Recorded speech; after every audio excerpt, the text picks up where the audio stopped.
Mira learned very early that the world noticed her before it listened to her.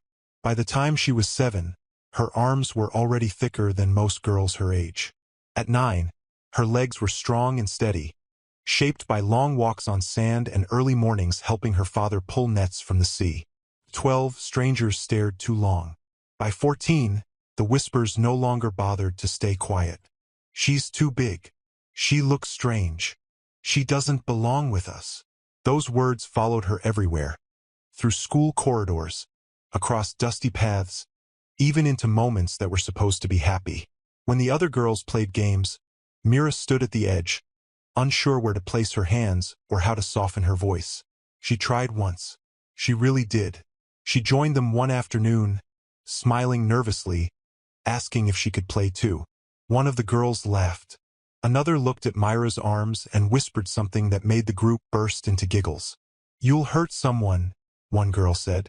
"You're too rough." Mira walked away before they could see the tears in her eyes. From that day on, she stopped asking. At home, her father noticed everything without her saying a word. He was a fisherman with hands hardened by years of work, eyes calm like the horizon. He never commented on her muscles or told her to be less of herself. Instead, he handed her responsibilities. "Come," he would say in the early mornings. "The sea is waiting," and Mira would follow him. The ocean became her refuge. The water didn't whisper behind her back. The waves didn't flinch at her strength. Out there, she wasn't too much. She was just enough. Fishing wasn't gentle work. It demanded strength, patience, and courage. Mira learned to row against rough tides, to haul heavy nets, to balance herself when waves rose without warning. Each pull of the net built her body, yes, but it also built her confidence. When she was on the boat, hair tied back, skin glowing with salt and sun, Mira felt free. But freedom didn't follow her back to land. In school, teachers praised her discipline but worried about her appearance. Boys teased her. Girls avoided her. Even adults sometimes looked at her with confusion, as if she were a question they didn't know how to answer. "She's strong like a man," someone once said within earshot. Mira pretended not to hear. At night, she lay awake staring at the ceiling, wondering why being herself felt like a mistake. She never wanted to be different. She just wanted to belong. Years passed. Mira grew into adulthood with the same quiet resilience she'd learned on the water. Her muscles became more defined, her shoulders broader, her hands powerful and capable. She wore simple clothes, spoke softly, and smiled often. Not because life had been kind, but because she chose kindness anyway. She still lived near the sea. She still fished with her father. And though the loneliness sometimes crept in, she had learned how to carry it without letting it crush her. Some mornings, she woke before sunrise and sat by the shore alone, watching the sky change colors. Those moments were hers. No laughter, no stares, just breathing, waves, and peace. On one such morning, her father joined her. "You ever wish for something more?" he asked quietly. Mira thought for a long time before answering. "I wish people could see me," she said. "Not just my body." Her father nodded, understanding more than words could say. "One day," he said, "someone will." Mira didn't know if she believed him. That day, the day everything changed, started like any other. The air was cool. The sky stretched wide and endless. Mira prepared her boat, checking her tools, tying her net with familiar motions. Her father stayed behind that morning, feeling tired, but he smiled as he watched her push off. "Be careful," he said. She promised she would. As she rowed farther out, the ocean felt restless. Waves rolled unevenly. Seagulls cried louder than usual. Mira noticed it but didn't panic. The sea had moods. She respected them. She cast her net and waited. That was when she heard it. A sound that didn't belong. Not the cry of birds. Not the rush of water. A scream. Sharp. Desperate. Myra's heart jumped. She stood, scanning the horizon. That was when she saw it. A boat. Sleek. Fast. Nothing like the fishing vessels she knew. Men moved quickly on it. Too quickly. Before she could fully understand what she was seeing, they grabbed someone. A man. They threw him overboard. Mira froze. The man hit the water hard, splashing wildly. His hands were bound. His legs too. Panic surged through Myra's veins. Then the water shifted. A dark shape cut through the surface. A fin. Her breath caught in her throat. A shark. It moved with terrifying grace, circling the struggling man. The distance between them shrank with every second. Mira didn't think. She acted. She dropped her oars, kicked off her sandals and dove. Cold water swallowed her, shocking her senses. She swam with every ounce of strength she had, muscles burning, lungs tightening. The man's eyes were wide with fear when she reached him. She grabbed him, pulling him upward, fighting against the pull of the water and the weight of his body. The shark turned sharply, sensing movement. Myra's heart pounded. She tore at the ropes around his wrists, fingers slipping, hands shaking. But she didn't stop. The shark lunged closer. With a final burst of strength, Mira freed the man and shoved him toward the surface. She struck the water hard with a tool she carried, creating a sudden disturbance. The shark veered away. Mira pushed the man onto her boat and hauled herself up after him, collapsing onto the wooden floor. Her chest heaved as she gasped for air. Her arms trembled. The man coughed, rolled onto his side, and breathed. Alive. Mira stared at him, her whole body shaking. Not from fear anymore, but from realization. She had just saved a life. She didn't know who he was. She didn't know what kind of world he came from. She only knew that the ocean, the place that had always accepted her, had asked her to be brave. And she had answered. As Mira looked back at the endless water, she felt something shift inside her. A quiet certainty. A feeling she had never known before. For the first time, her strength didn't feel like something she had to apologize for. Felt like a gift. And somewhere deep within her, a voice whispered a truth she was only beginning to understand. This was only the beginning. The man lay on the wooden floor of Myra's boat, coughing so hard his whole body shook. Salt water spilled from his mouth as he struggled to breathe, his chest rising and falling like he was fighting the air itself. Mira knelt beside him, one hand on his shoulder, the other steadying the boat as it rocked gently on the waves. "Easy," she said softly, though her own voice trembled. "You're safe now." Safe. The word felt strange on her tongue. Her heart was still racing. Her arms burned. Her legs felt weak, as if the ocean had drained something deep from inside her. When she looked down at her hands, they were shaking. Not from cold, but from what had almost happened. She had seen fear before. Storms, near accidents, broken nets in rough water. But she had never seen death stare at someone's eyes so closely. The man finally caught his breath. He turned his head slightly and looked at her. His eyes were dark, sharp, and filled with disbelief. "You," he rasped. "You jumped in." Mira nodded, unable to find words. She reached for a cloth and wrapped it around his wrists where the ropes had cut into his skin. Red marks circled them like painful bracelets. "They tied you," she said quietly. He swallowed hard. Yes. She wanted to ask questions. Who were they? Why did they throw you into the sea? But she didn't push. Right now, all that mattered was getting him somewhere safe. She grabbed the oars and began rowing toward the shore. Every pull made her muscles ache, but she didn't slow down. Her eyes kept darting back to the water, half expecting the shark to return. The man noticed. "It's gone," he said softly, though his voice still shook. "You scared it away." Mira didn't answer. She wasn't sure if that was true. By the time they reached the shore, the sun had climbed higher, casting silver light over the waves. Mira helped the man off the boat. He staggered, nearly falling, but she caught him easily, her grip firm and steady. "Thank you," he said, finally standing upright. "You saved my life." Mira looked at him, really looked. He wasn't dressed like anyone she knew.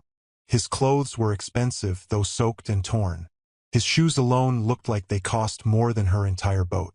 His face was strong, sharp, but softened by shock. "I couldn't leave you," she said simply. That seemed to affect him more than anything else. They sat on the sand while he rested. Mira offered him water and wrapped a blanket around his shoulders. He introduced himself as Adrian. Just Adrian. No last name. "What were you doing out there?" she asked gently. Adrian hesitated. His gaze drifted back to the ocean, to the place where he had nearly died. "I was betrayed," he said finally, "by people I trusted." Mira nodded. She didn't need details to understand pain. When he was strong enough to stand again, Adrian surprised her. "Please," he said, "come with me to the city." Mira blinked. "The city?" "Yes," he said urgently. "I owe you more than words. I want to help you. I want to thank you properly." She shook her head immediately. "I can't. My life is here. My father. I'll make sure he's safe," Adrian said. "I promise. Just let me do this." Mira had never left the coast. The city was a distant idea, something she saw on screens and heard about in stories. Tall buildings, busy streets, people who stared even more. She looked at the ocean, at her boat, at her hands. Then she looked at Adrian. Something inside her whispered that saying no would close a door she might never open again. "I'll go," she said. The city overwhelmed her. The noise hit first. Cars, voices, lights flashing everywhere. Mira sat stiffly in the back seat of a sleek car, her hands folded tightly in her lap. Adrian sat beside her, watching her reaction carefully. "You okay?" he asked. She nodded, though her heart was pounding. "It's just loud." He smiled gently. "You get used to it." She wasn't sure she wanted to. When they arrived at a tall building made entirely of glass, Mira froze. "This is where I work," Adrian said. "Work." Inside, people rushed past them, dressed neatly, speaking quickly. Some glanced at Mira. Some stared. She felt the familiar tightening in her chest. Adrian noticed. "Walk with me," he said, lowering his voice. "Stay close." They entered an office at the very top. When Adrian stepped inside, everything changed. People stood. Faces shifted. Voices hushed. "Good morning, sir," someone said. Mira frowned. "Sir?" Adrian turned to her, his expression apologetic. "I should tell you the truth," he said quietly. "My name is Adrian Hale. I own this company." Mira's breath caught. "Own?" Before she could ask, a large screen behind them flashed with his image and words she barely processed. Chief Executive Officer. Founder. Billionaire. Her legs felt weak. "I'm sorry," Adrian said quickly. "I didn't want that to come between us. Out there, I was just a man who needed help." Mira stared at him. Her mind raced. Billionaire. She laughed softly, shaking her head. "I almost let you drown." Adrian smiled. "And I almost lost everything." Over the next few days, Adrian insisted she stay in the city. He arranged a comfortable place for her father near the coast and made sure he was taken care of. He showed Mira the fish processing factory, massive, clean, humming with activity. "This company exists because of people like you," Adrian told her. "People who understand the sea." Then he offered her a job. Mira hesitated. "I don't belong here," she said. Adrian looked at her seriously. "You belong wherever you choose to stand." She accepted. Working at the factory wasn't easy, but Mira didn't expect it to be. She arrived early, stayed late, learned quickly. Her strength helped, but it was her kindness that people noticed first. She helped co-workers without being asked. She smiled. She listened. Soon people greeted her warmly. They invited her to lunch. They laughed with her. For the first time, her body wasn't the first thing people saw. Almost. One afternoon, a woman walked in wearing heels and confidence like armor. Her eyes swept the room and landed on Mira. Vivian. She wrapped herself around Adrian's arm and looked Mira up and down with open judgment. "And who is this?" she asked. Adrian stiffened. "This is Mira. She works here." Vivian's smile tightened. "Well," she said slowly, "she certainly stands out." Mira felt the familiar ache return. From that moment on, she knew. The ocean may have accepted her, but the city would test her in ways she had never imagined. And somewhere, beneath the lights and glass, Danger was still waiting, unfinished, watching. Mira learned quickly that the city never slept. Even at night, lights glowed from towering buildings, cars moved like restless insects, and voices echoed from places she could not see. From the small apartment Adrian had arranged for her near the factory, she often stood by the window, staring out at a world that felt too fast, too loud, too sharp. It was nothing like the sea. Back home, nights were quiet. Stars spoke softly. The waves breathed in and out like a living thing. Here, the air buzzed constantly, and silence felt impossible. Still, every morning, Mira woke up before her alarm. She dressed simply. Plain shirts, work trousers, sturdy shoes, and tied her hair back the same way she always had. When she looked in the mirror, she saw the same broad shoulders, the same strong arms. But behind her eyes, there was something new. Uncertainty. Her first full day at the factory was overwhelming. The building was enormous, filled with the steady hum of machines and the smell of processed fish. Workers moved with purpose, each knowing their role. Mira followed instructions carefully, watching, listening, learning. She expected stares. She expected whispers. They came, but not the way she feared. Some people glanced at her arms, yes, but most simply nodded. A few smiled. One woman showed her how to operate a machine properly. Another offered her gloves. "You're strong," a supervisor said approvingly. "That'll help here." No laughter followed. Mira blinked in surprise. By lunchtime, she was exhausted but proud. Her muscles ached in a familiar way, the kind that told her she had worked honestly. As she sat alone with her food, a group of coworkers approached. "Mind if we sit?" one of them asked. She hesitated, then nodded. They talked about work, about schedules, about small things. Mira listened more than she spoke, but when she did, they listened back. Felt strange. Good. That evening, as she finished her shift, Adrian appeared on the factory floor. He wasn't wearing a suit, just a simple shirt with his sleeves rolled up. "How was your first day?" he asked. Mira smiled shyly. "Hard, but not bad." He looked pleased. "I knew you'd manage." They walked out together. People watched, curious but respectful. Mira felt the weight of their eyes and tried not to shrink. Adrian noticed. "You don't have to hide," he said gently. "You've earned your place here."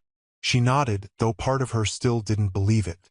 Over the next few weeks, Mira settled into a routine. Work, home, sleep. She called her father often. He told her the sea missed her, that the mornings felt too quiet without her strong hands helping with the nets. "Don't forget who you are," he said one night. "I won't," she promised. At the factory, Mira became known for her dedication. She learned quickly, volunteered for extra tasks, and never complained. When something broke, she helped fix it. When someone struggled, she stepped in. People respected her. But respect, she learned, didn't protect her from everyone. Vivian appeared often. She walked into the factory like she owned the place, even though she didn't. Her heels clicked sharply against the floor. Her clothes were flawless. Her smile never reached her eyes. Whenever she saw Mira, her gaze hardened. "She's always around you," Vivian said one afternoon as she clung to Adrian's arm. "Is that appropriate?" Adrian frowned. "She works here." Vivian laughed softly. "Of course she does." The way she said it made Myra's stomach tighten. Lucas, Adrian's brother, was worse. He didn't hide his dislike. Whenever Mira approached him with a question, he grimaced as if she smelled bad. Sometimes he laughed openly, pointing at her arms. "Do you lift machines for fun?"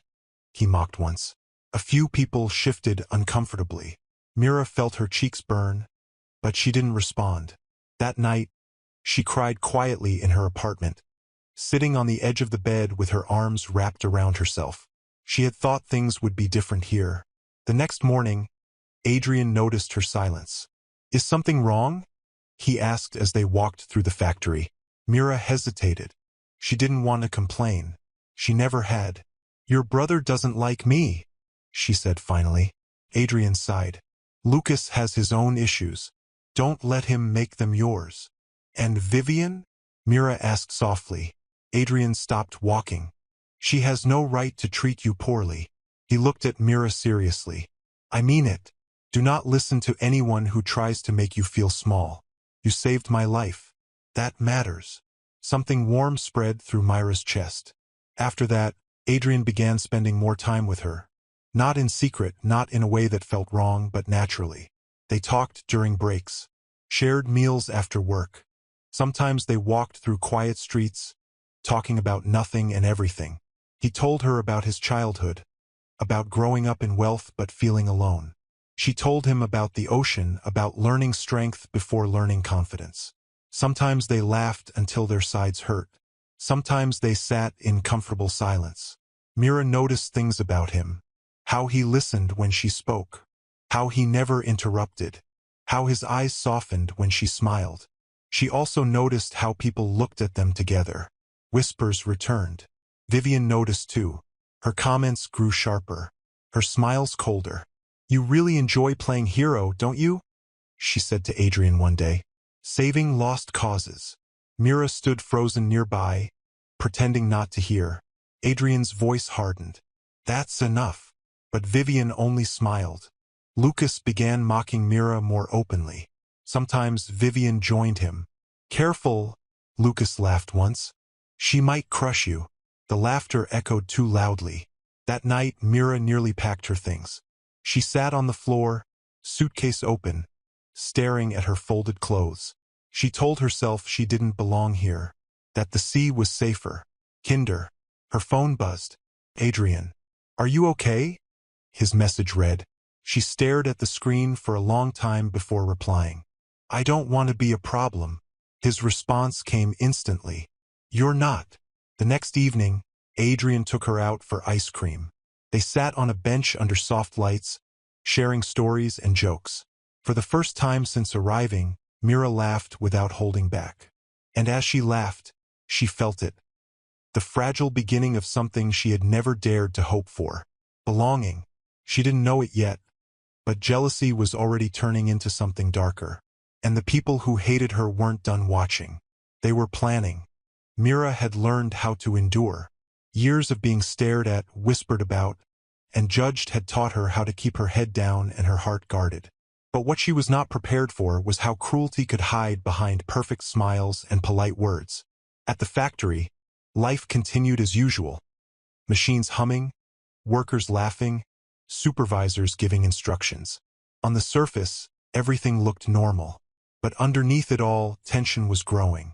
Vivian was no longer subtle. She appeared almost every other day now, dressed flawlessly, her heels echoing through the building like warnings. Whenever she saw Mira, her eyes sharpened, measuring her as if she were an enemy instead of a person. Mira tried to stay invisible. She focused on her work, kept her distance, and reminded herself why she was there. Still, trouble followed her like a shadow. One afternoon, Mira was called into the office by a supervisor. There's been a complaint, the woman said gently. Mira's stomach dropped. About me, the supervisor sighed. Someone reported that you mishandled equipment. Mira shook her head quickly. I didn't. I followed the instructions exactly. The supervisor nodded. I know. The report didn't match the records. Mira exhaled in relief, then felt something else. Hurt. Someone was trying to set her up. She didn't need to guess who. Later that day, Vivian passed her in the hallway, smiling sweetly. You really should be more careful, Vivian said softly. Accidents happen. Mira said nothing. She kept walking, her fists clenched. Lucas's behavior grew worse too. He laughed loudly whenever Mira entered a room. He made comments meant to embarrass her in front of others. Do you scare customers with those arms? He joked once. Some people laughed nervously. Others looked away. Mira swallowed her anger. She reminded herself of her father's words. Strength isn't just in the body. Adrian noticed everything. One evening, as they sat across from each other at a quiet restaurant, he studied her face. They're bothering you again, he said. Mira hesitated. I can handle it. That's not what I asked. She looked down at her plate. I don't want to cause problems. Adrian leaned forward. You are not the problem. His voice was firm, protective. It made her chest tighten in a way she didn't fully understand. After that, he made it clear to everyone that Mira had his trust. He praised her work openly. He defended her without hesitation. And that only made things worse. Vivian's jealousy turned sharp and dangerous. She hated the way Adrian smiled around Mira. She hated the way people respected her. Most of all, she hated that Mira had something she could never buy: Adrian's attention. Late one afternoon, Mira was restocking supplies when Vivian approached her. "Do you enjoy this?" Vivian asked quietly. Mira looked up. "Enjoy what?" "Pretending you belong here," Vivian said. "Playing hero. Playing innocent." Mira felt her chest tighten. "I'm not pretending." Vivian stepped closer. "People like you should know their place." Mira met her gaze, calm but unyielding. "I know who I am." Vivian's eyes flashed with anger. "You think saving his life makes you special?" she hissed. "It doesn't." Mira watched her walk away, her hands shaking slightly. She had faced mockery before, but never something that felt this personal. That night, Mira couldn't sleep. She sat on her bed, staring at the ceiling, listening to the distant hum of the city. Her thoughts spun in circles. Why does she hate me so much? The answer scared her. Because she mattered. The next few days were tense. Vivian's visits increased. Lucas followed her movements like a shadow. Conversations stopped when she entered rooms. Still, there were bright moments. Adrian invited her out for coffee one evening. They talked about childhood dreams, about fears they had never shared with anyone else. "I always felt like I had to be perfect," Adrian admitted. "If I failed, people would say I didn't deserve what I had." Mira nodded. "I always felt like I had to disappear." They shared a quiet look. Two very different lives, bound by the same loneliness. One night, Mira stayed late at the factory. A shipment had been delayed, and she volunteered to help organize inventory. The building slowly emptied, lights turning off one by one. She worked quietly, pushing her fatigue aside. When she finished, she grabbed cleaning supplies. It felt wrong to leave the place messy after such a long day. As she wiped down a hallway, she passed Lucas's office. Voices drifted out. She slowed. "She's becoming a problem," Vivian said. Myra's heart skipped. Lucas laughed softly. "I told you from the start. She shouldn't have been there that day," Vivian continued. "None of this would have happened." Myra's breath caught. "Next time," Lucas said, "we won't make the same mistake." Mira froze. Her instincts screamed danger. She carefully pulled out her phone and started recording, her hands trembling as she held it low by her side. They talked about the past, about betrayal, about how everything had gone wrong because one muscle-bound fisher girl had interfered. Myra's vision blurred with shock. They were talking about murder, about Adrian. Her heart pounded so loud she was sure they could hear it. As she slowly stepped back, her foot caught something. The mop slipped from her grip. It hit the floor with a loud crash. Silence. Then footsteps. The door burst open. Lucas and Vivian stood there, staring at her. Mira couldn't move. Her phone slipped from her fingers. Vivian's face twisted into something ugly. "How much did you hear?" Lucas demanded. Myra's voice shook. "Enough." For the first time, she felt real fear. Not of words, not of laughter, but of what they were capable of. And in that moment, she understood something terrifying. The danger she thought she had escaped by leaving the sea had followed her into the city, and it was closer than ever. For a single second after the mop hit the floor, the world stopped breathing. Mira stood frozen in the hallway, her heart pounding so violently it hurt. Her ears rang. The phone lay on the floor near her foot, the screen still glowing faintly, the recording still running. Lucas and Vivian stared at her. No one spoke. Then Vivian smiled. It wasn't the polished smile she wore in public. It was sharp, empty, dangerous. "Well," Vivian said slowly, tilting her head.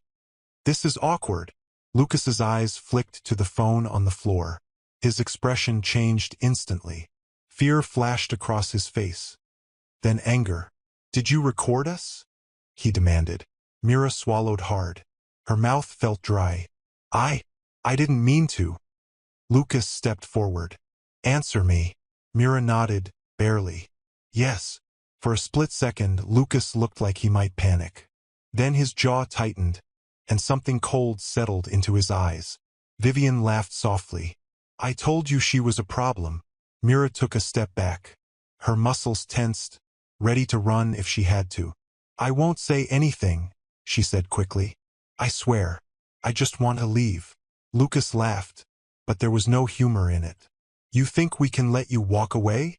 Vivian bent down and picked up the phone, glancing at the screen. Her smile widened. Oh, this is very bad for us, she said. Very bad. Myra's chest tightened. Please, she whispered. I don't want trouble. Vivian straightened.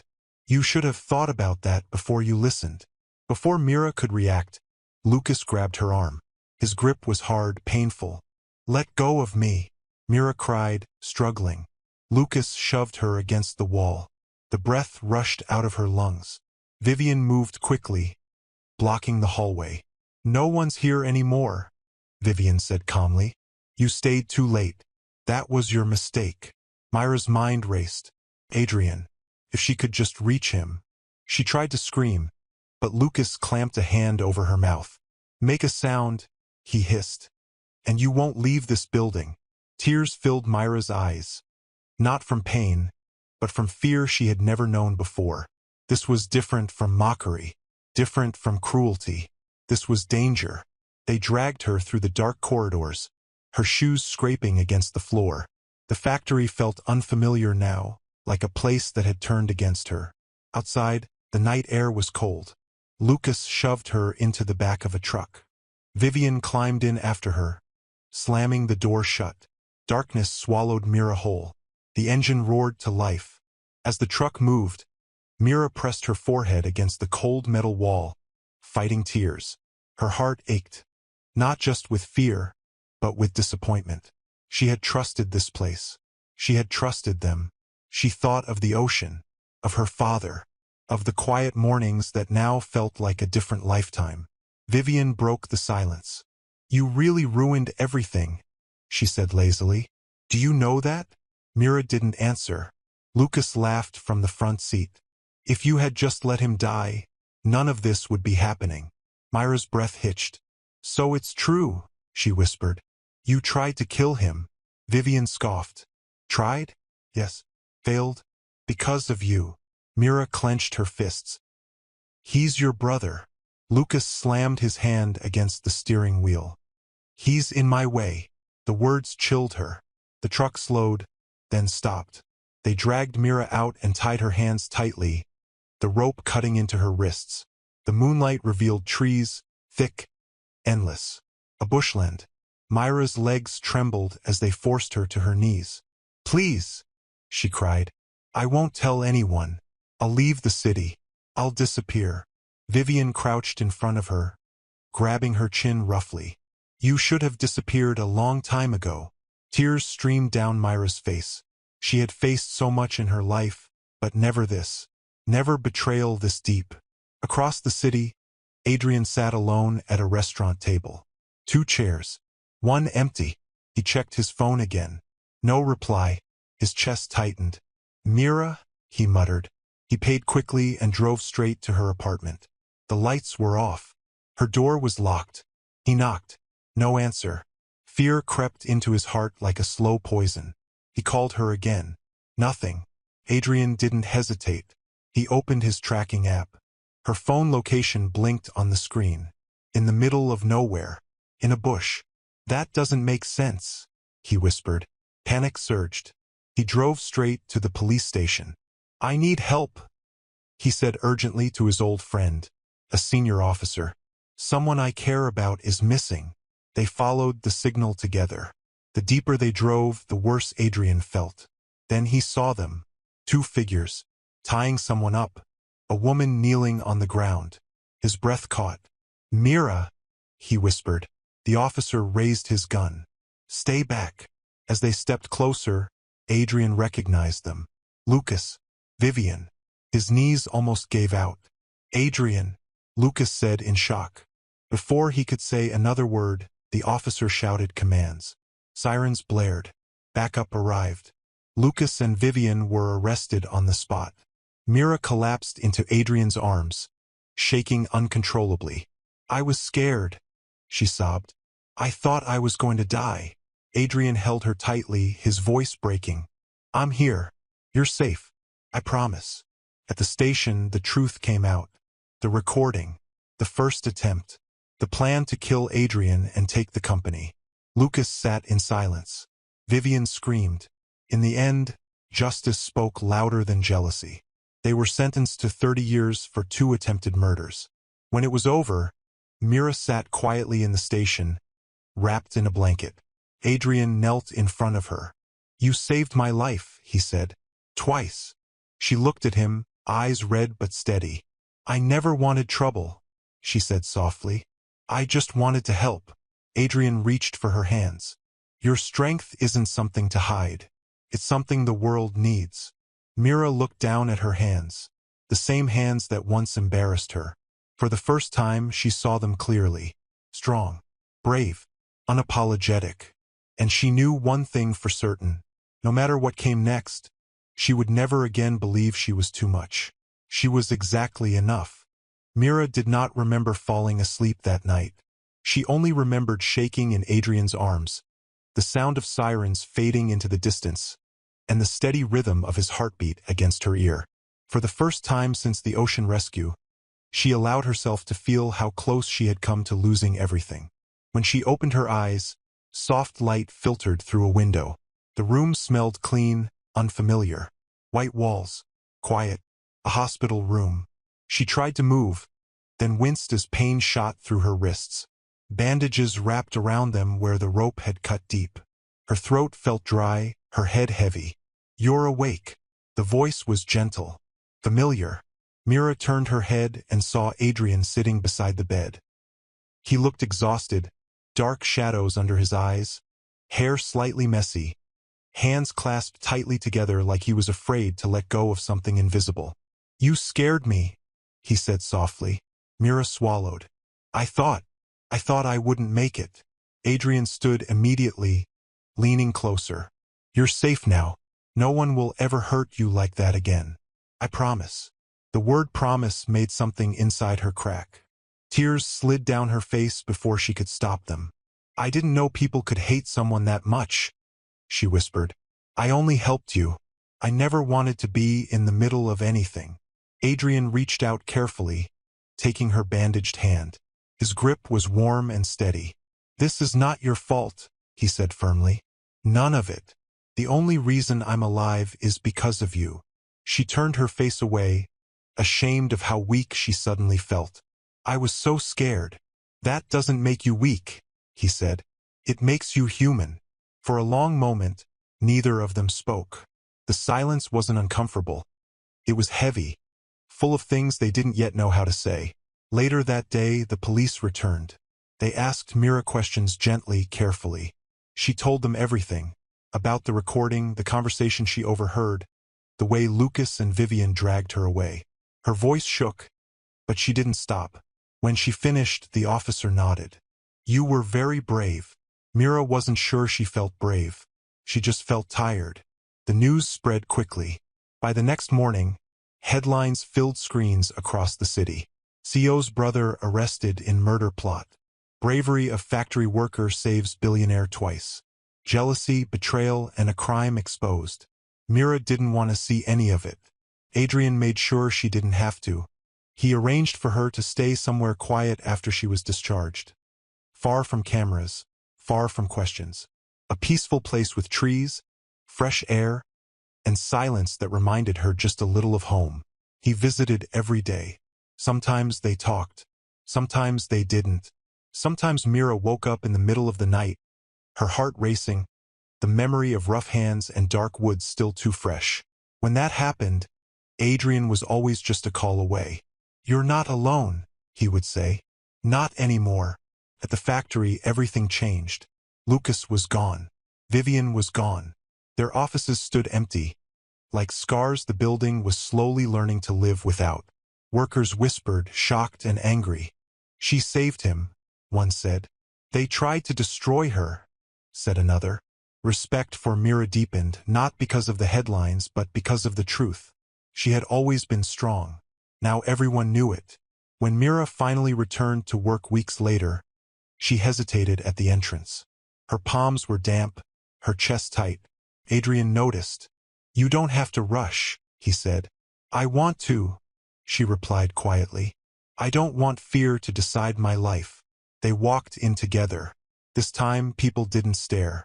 They stood. Some clapped softly. Others smiled. A few had tears in their eyes. Mira froze, overwhelmed. "You're one of us," someone said. "You always were." She blinked, emotions swelling in her chest. At her workstation, she ran her fingers over familiar surfaces, grounding herself. The machines hummed the same way they always had. The factory felt safe again. But healing was not instant. Some days were harder than others. There were moments when a sudden noise made her flinch. Moments when she caught her reflection and remembered Vivian's cruel smile. Moments when her wrists ached and reminded her of the ropes. Adrian noticed everything. One evening, after a long day, he invited her to walk with him by a quiet waterfront in the city. "I used to come here when I couldn't sleep," he admitted. "Before you came into my life." Mira smiled faintly. "Does it help?" "Sometimes," he said. "Especially tonight." They sat on a bench, watching the water reflect city lights. "You don't have to stay here," Adrian said gently.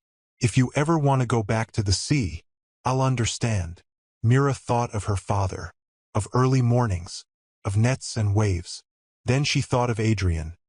His kindness, his patience, the way he had never once looked at her with fear or judgment. "I want to stay," she said. "Not because I'm afraid to leave, because I'm choosing this." Adrian's breath caught. "Mira," he said quietly, "you changed my life." She looked at him. "You gave me a chance." He shook his head. "You gave yourself one. I just didn't get in the way." The space between them felt charged, fragile. Adrian reached out, hesitating. "Is this okay?" She nodded. His hand covered hers, warm and careful. Neither of them rushed. They had both learned the cost of rushing. The trial came months later. Mira testified, her voice steady this time. She looked Lucas in the eye. She looked at Vivian too. They didn't scare her anymore, because fear no longer owned her. The sentence was final. 30 years. When it was over, Mira walked out of the courthouse feeling lighter than she had in years. Adrian waited for her outside. "You did great," he said. She exhaled deeply. "It's finally over." "No," he said softly. "It's finally beginning." That night they shared dinner. Not as CEO and worker, not as rescuer and rescued, but as two people who had walked through darkness and come out standing. They laughed. They talked. They remembered who they were before fear tried to rewrite them. And somewhere between dessert and quiet conversation, Mira realized something that made her heart race in a different way. She wasn't just grateful to Adrian. She cared about him, deeply. Not because he was powerful, not because he was wealthy, but because he saw her strength and never tried to shrink it. When Adrian walked her home, he stopped at the door. "Mira," he said, "I don't know what the future looks like, but I know I want you in mine, if you'll have me."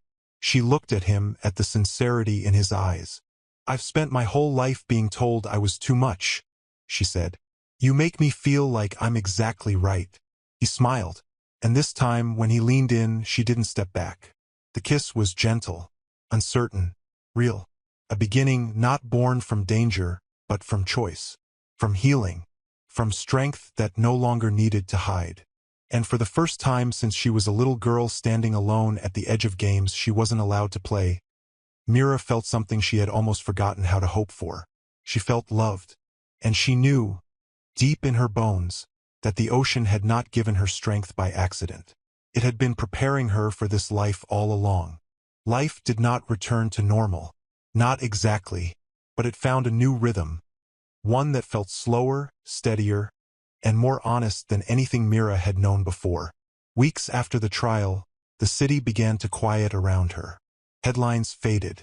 Cameras turned to new stories. People stopped pointing. For the first time since she arrived, Mira could walk down the street without feeling like the ground beneath her was unstable. Yet inside her, healing was still happening. Some mornings she woke up strong, ready to face anything. Other mornings, memories crept in like shadows.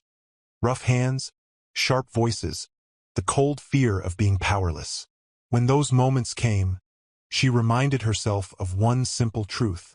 She survived. Adrian never rushed her. He never pushed her to be okay. Instead, he stayed. Sometimes that meant sitting beside her in silence. Sometimes it meant listening while she spoke about things she had never said out loud before. "I always thought strength was something I had to carry alone," Mira admitted one evening as they sat on his balcony, the city glowing softly below them. "I didn't know it could be shared." Adrian looked at her with quiet admiration. "You carried more than anyone should have had to." He paused, then added, "But you never became bitter. That's what amazes me." Mira smiled faintly. "I came close." He reached for her hand. "You didn't."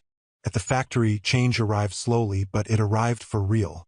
New leadership replaced Lucas's role. Policies were reviewed. Conversations happened that had been avoided for years. The workplace felt lighter, safer, more human. Mira noticed it first in the small things. People asking her opinion. Supervisors trusting her judgment. Co-workers defending her when she wasn't in the room. One afternoon, a young woman approached her hesitantly during lunch. "I just wanted to say thank you," she said. "I've always been afraid to stand up for myself. Seeing you, it helped." Mira felt her throat tighten. "I didn't do anything special." The woman shook her head. "You did more than you know." Moments like that changed Mira in ways she hadn't expected. For so long, she had believed her body made her an outsider. Now she began to see that her story, her survival, gave others permission to breathe. Adrian watched this transformation quietly.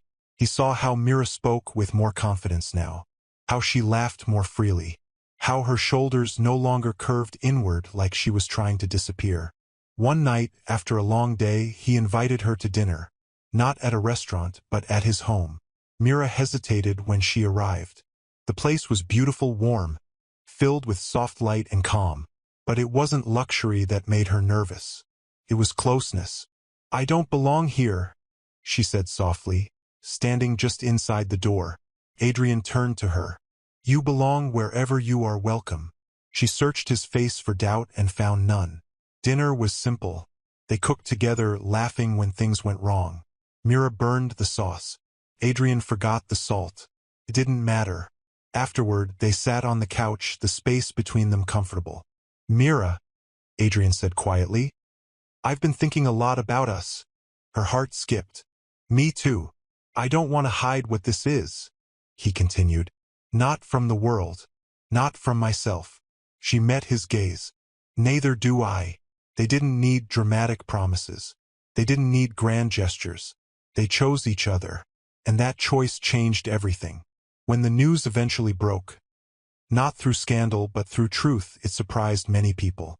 The billionaire CEO was dating a factory worker, a muscular woman from the coast. The reactions came fast. Some praised them, some doubted, some mocked. Mira braced herself for the old pain to return. But it didn't, because this time she wasn't standing alone. Adrian released a simple statement. "She saved my life. She earned my respect. She has my heart. Nothing more, nothing less." At the factory, some people whispered. Others smiled knowingly. One man said quietly, "If anyone deserves happiness, it's her." Mira overheard and felt tears sting her eyes. Later that night, she asked Adrian, "Does it bother you what people say?" He smiled gently. "I spent most of my life living according to expectations. I'm done with that." She laughed softly. "So am I." They visited her father together for the first time. The sea greeted Mira like an old friend. The smell of salt, the sound of waves. It wrapped around her like a memory she never wanted to lose. Her father studied Adrian carefully. "You treat her well?" he asked plainly. Adrian met his gaze. With everything I have. Her father nodded once. Then you're welcome here. Mira stood between them, her heart full. That evening, as the sun dipped low, Mira walked barefoot along the shore. Adrian followed, slipping off his shoes without complaint. I used to think this was the only place I belonged, she said. Adrian looked around. It's beautiful. It is, she agreed. But now I know something. What? I don't belong to a place, she said softly. I belong to myself. Adrian smiled. And I'm lucky enough to walk beside you. Under the open sky, with the ocean whispering its endless song, Mira finally understood the truth of her life. She was never too much. She was never wrong. She had simply been strong in a world that hadn't known how to hold strength. Now she did. And for the first time, Mira didn't fear what tomorrow might bring. She welcomed it. Their bond deepened, this time openly. There were no shadows between them anymore. No whispers left unsaid. No wondering what the other was hiding. Mira and Adrian walked side by side, hands loosely linked, as if that simple act said everything words had struggled to explain before. Adrian loved her muscles. He loved the way her arms told a story, of mornings that began before sunrise, of nets pulled from stubborn waves, of strength built not for attention but for survival. He loved her courage, the quiet kind that didn't need applause. And most of all, he loved her kindness. The way she noticed the smallest things, the way she spoke gently even when the world had not been gentle to her. He never asked her to change. Not once. He never suggested softer clothes or smaller movements. He never flinched when people stared. He never joked about her strength or treated it like a surprise trick. Instead, he looked at her like she was exactly who she was meant to be. What he asked was simple. He asked her to stay. Stay when fear tried to pull her back into hiding. Stay when old voices whispered that she was too much, too different, too strong to be loved. Stay when life grew complicated and choices became heavy. And Mira, who had spent so much of her life bracing herself for rejection, found herself doing something she had never done before. She stayed. Their days became steady and warm. They worked. They cooked together. They talked late into the night about everything and nothing. Dreams they were afraid to say out loud. Regrets that still ached. Small joys that made them laugh harder than expected. Sometimes, Adrian would sit on the edge of the bed and watch Mira braid her hair, his chin resting in his hands.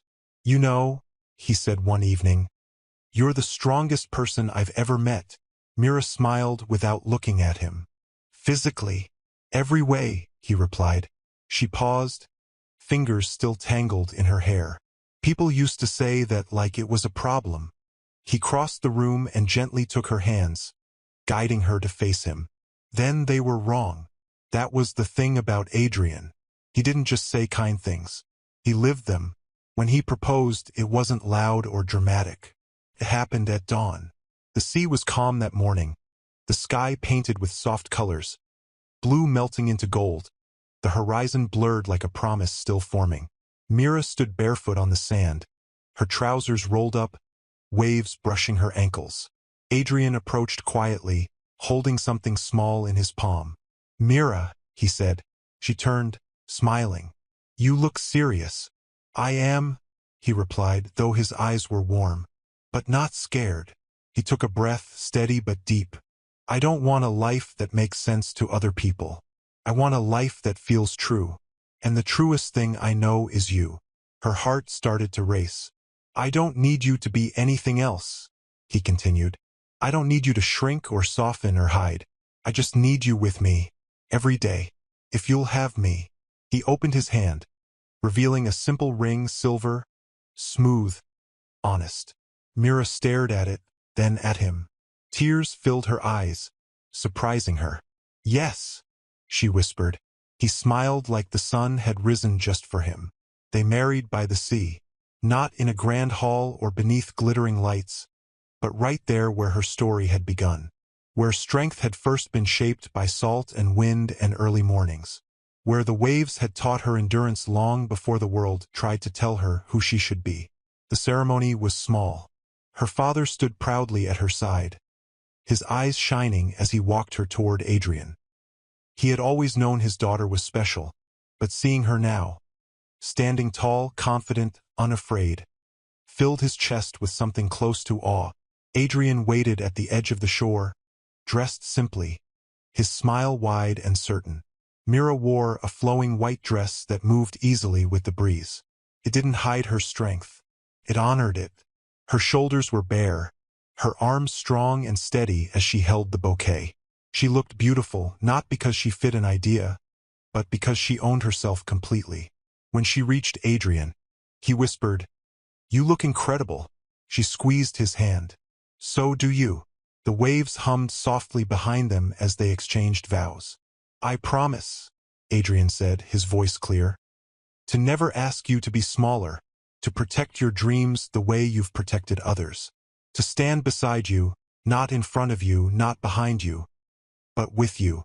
Mira swallowed, emotion thick in her throat.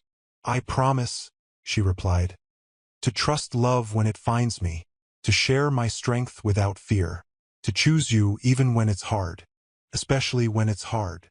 When they kissed, the guests clapped, and the sea seemed to cheer with them. The celebration that followed was simple and joyful.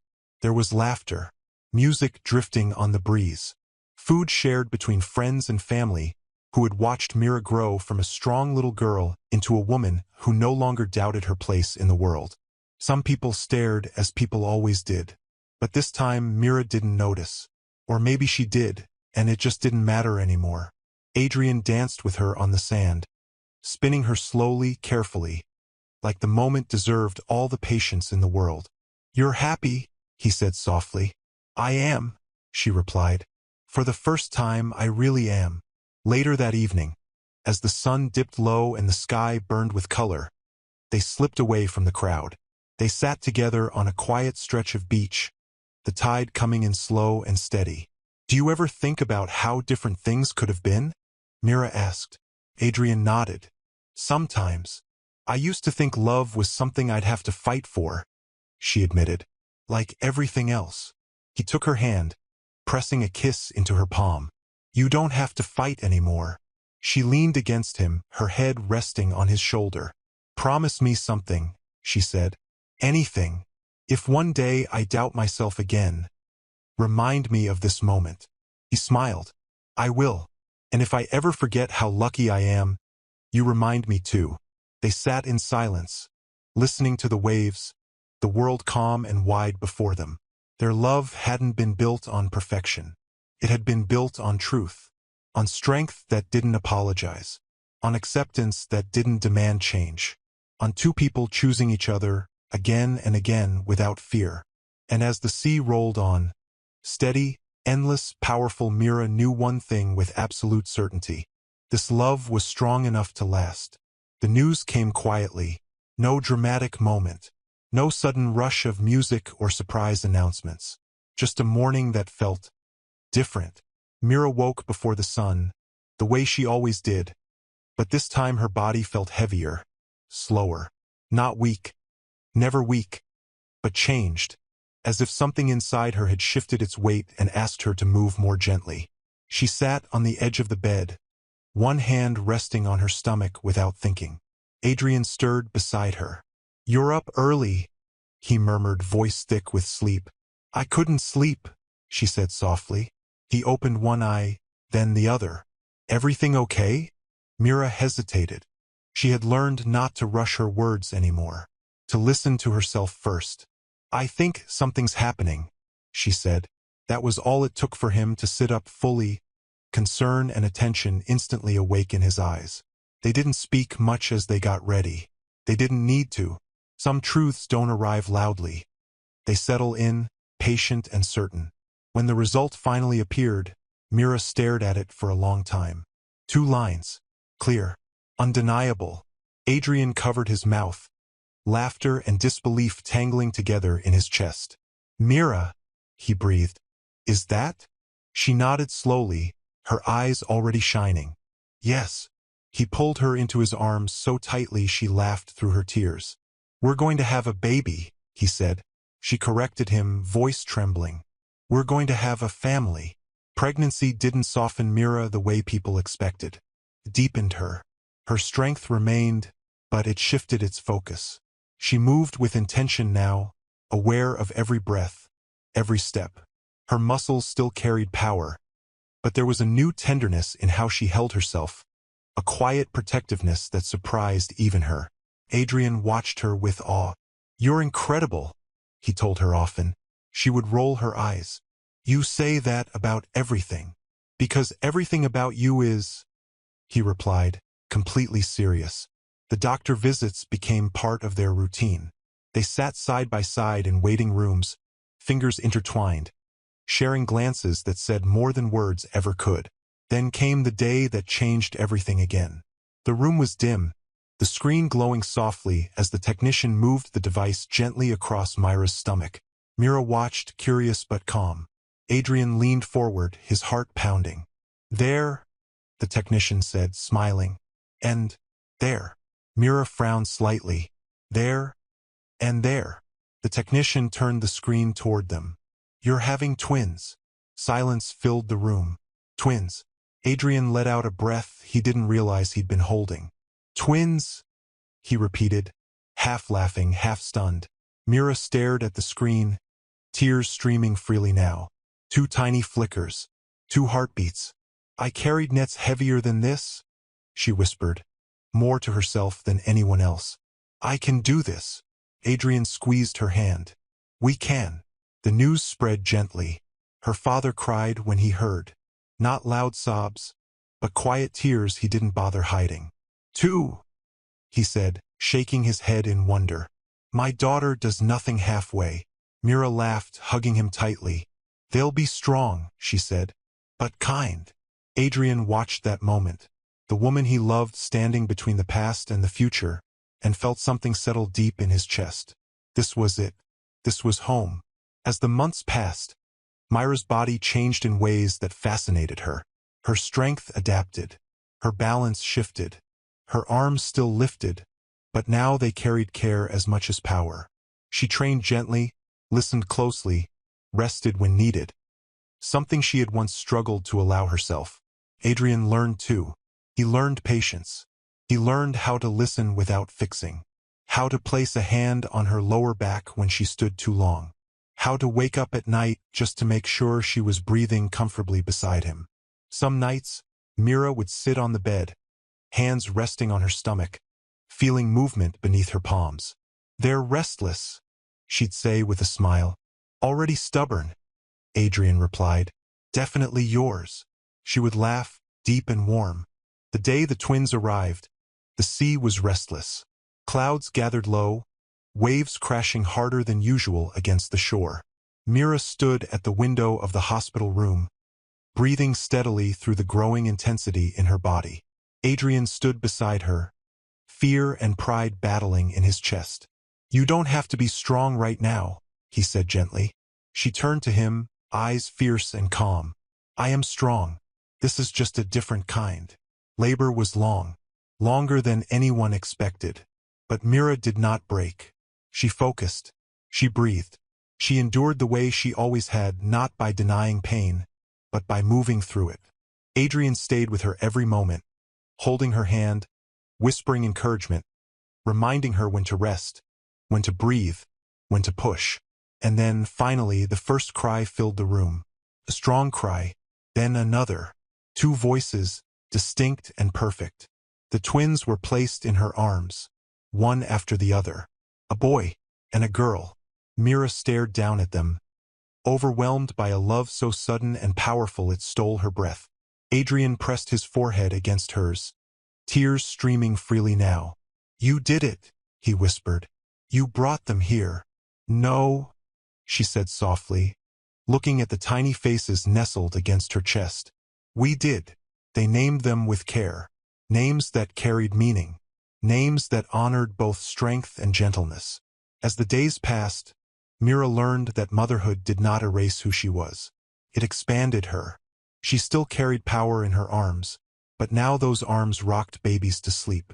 She still stood tall, but now she leaned often, willingly, letting others support her too. Adrian watched her with the same love he always had, but now layered with something deeper. Respect, gratitude, wonder. One quiet evening, back home by the sea, Mira stood on the porch holding the twins, the wind brushing softly against their skin. Adrian wrapped an arm around her shoulders. "They're going to hear stories about you," he said, "about how strong their mother is." Mira smiled, kissing each tiny forehead. "I hope they learn something better." "What?" "That strength isn't about how much you can lift," she said. "It's about how much love you're willing to carry." The waves rolled on, steady, powerful, just like her. And in that moment, surrounded by the life she had built with courage, love, and truth, Mira knew her greatest strength had always been her heart. The years did not rush them. They arrived gently, the way the tide does, one wave at a time, patient and sure. The twins grew by the sea, learning early how to balance on sand that shifted beneath their feet. They learned the sound of the waves before they learned the sound of their own names. They learned that strength could look like lifting nets, or like holding a crying sibling through the night. Mira watched them grow with a quiet pride that never needed to be spoken. Some mornings, she trained as the sun rose, her movements slower now but no less powerful. Other mornings, she sat on the porch with a child tucked under each arm, watching the horizon while Adrian made breakfast inside. Life was not perfect, but it was honest. And that was better. One evening, years later, a storm rolled in without warning.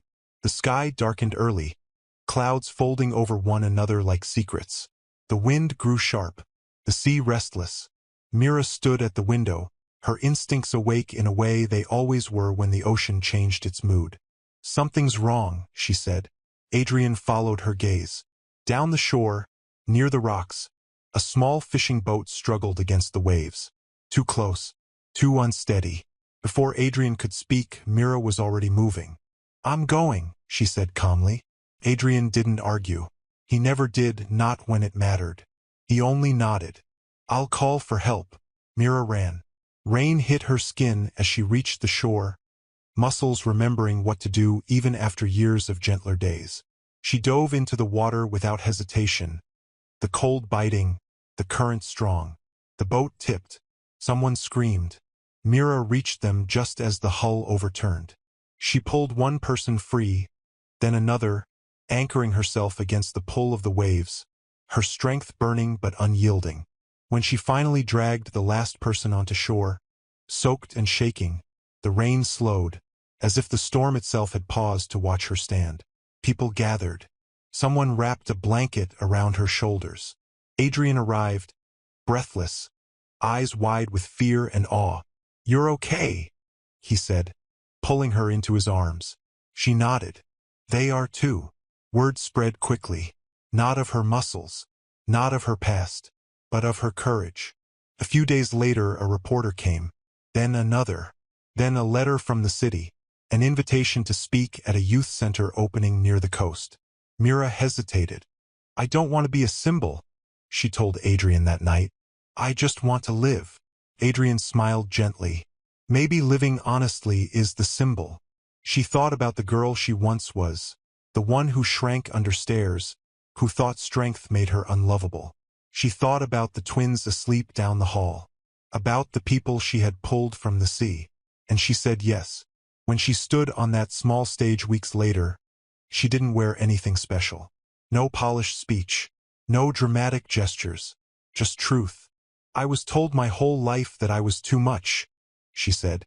"Too strong, too different, too visible." The room was silent. "But strength is not the opposite of love," she continued. "It's the soil it grows in. And the moment I stopped apologizing for who I was, life met me there." She looked out at the crowd, at the girls sitting straighter, the boys listening differently. "I didn't become strong to be admired," she finished. "I became strong to survive. Love found me when I stopped hiding." That speech changed things. Not overnight, not magically, but steadily. Girls came to the center, then women, some to train, some just to talk, some to sit quietly and learn that they didn't need to disappear to belong. Years later, on a calm evening by the sea, Mira sat with Adrian watching the twins. now nearly grown, race along the shore. Do you ever wonder, Adrian asked softly, what your life would have been if the world had been kinder to you from the start? Mira smiled, thoughtful. Maybe I wouldn't have learned how powerful kindness really is. She stood, muscles still strong, posture still proud, heart fuller than it had ever been. The waves rolled in, endless and sure, and the girl who had once been mocked for her strength stood exactly where she belonged, not as a miracle, not as an exception, but as proof that strength does not make love harder to find. It makes it deeper, and the sea, which had watched her grow from a child into a woman, carried that truth forward, wave by wave, into the world.